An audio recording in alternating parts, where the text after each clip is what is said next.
Қазақстанға Қытайдың 1688 сайты келді. 2023-те Пендоның тренд хит болғанын білесіңдер. Биыл енді хит, биыл тренд 2024-тің 1688 болады. Қазақ тілінде болады. Қазақстанның номерімен банк картасын тіркеу арқылы керемет болайын деп тұр. Каспий магазин, Озон, Амазон, Ойлбрес сияқты магазиндерге, поставщик посредниктерге жосық соққы болайын деп тұр. Соққы болғанда біздің Triple G-дің жет соққысы сияқты болайын деп тұр. Неге? Себебі қарапайым адамдар, прикиньте, өздеріңіз ойлап қараңдаршы.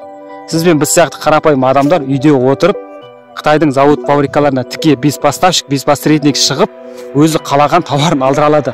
1 штук болсын, 1000 штук болсын. Мен үшін бұл үлкен жаңалық. Неге? Мен 1688 бен 2017-ден бастап жұмыс жасап келе жатырмын. Ол кезде ноутбук болатын, мен соны оқимын деп, сол кезде мен 40 000 теңгеге ноутбук сатып алғанмын.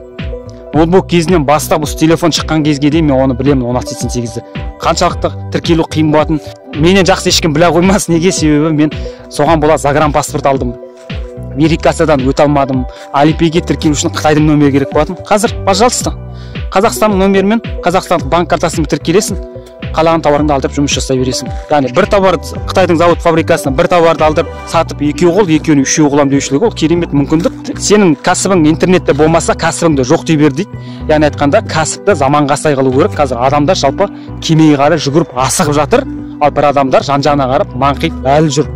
Базарда отырып, поставщик посредниктерге сеніп, ай сайын аренданың ақшасын төлеп, бір сөзде мынандай күннің суығында мың қайталап, күннің ыстығы бар, солай отырғаннан заманға сай онлайн жүргізген не жетсін. Сол үшін де менімен бірге болыңыздар. Алдағы уақытта Қытайдың 1688 мен қалай жұмыс жасауға барлығын подробностьтерге айтып беретін боламын. Менің парақшама жазылып алыңдар.